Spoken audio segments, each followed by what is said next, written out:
Chapter 1. Soren Kierkegaard. Truth is a power, but one can see that only in rare instances, because it is suffering and must be defeated as long as it is truth. When it has become victorious, others will join it. Why? Because it is truth? No.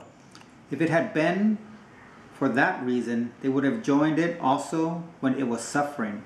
Therefore, they do not join it because it has power. They join it after it has become a power, because others have joined it. Section 1. The Copenhagen street urchins used to shout after Soren Kierkegaard, quote, either or, close quote, the title of his 2-volume work.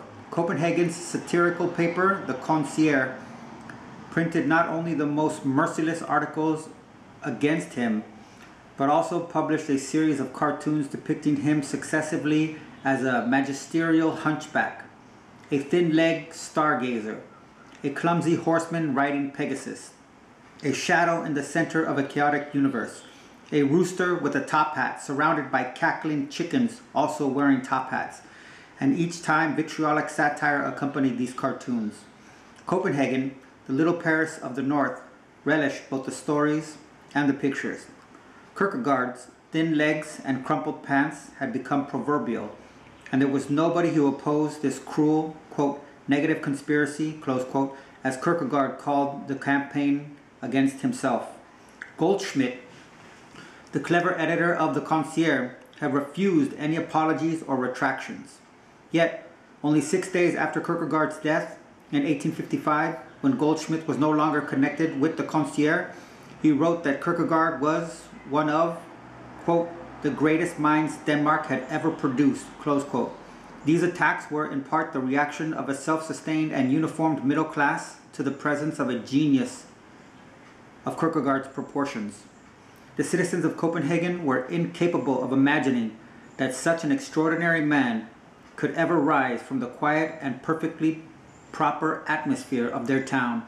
They saw in Kierkegaard a threat to the order which they loved as final.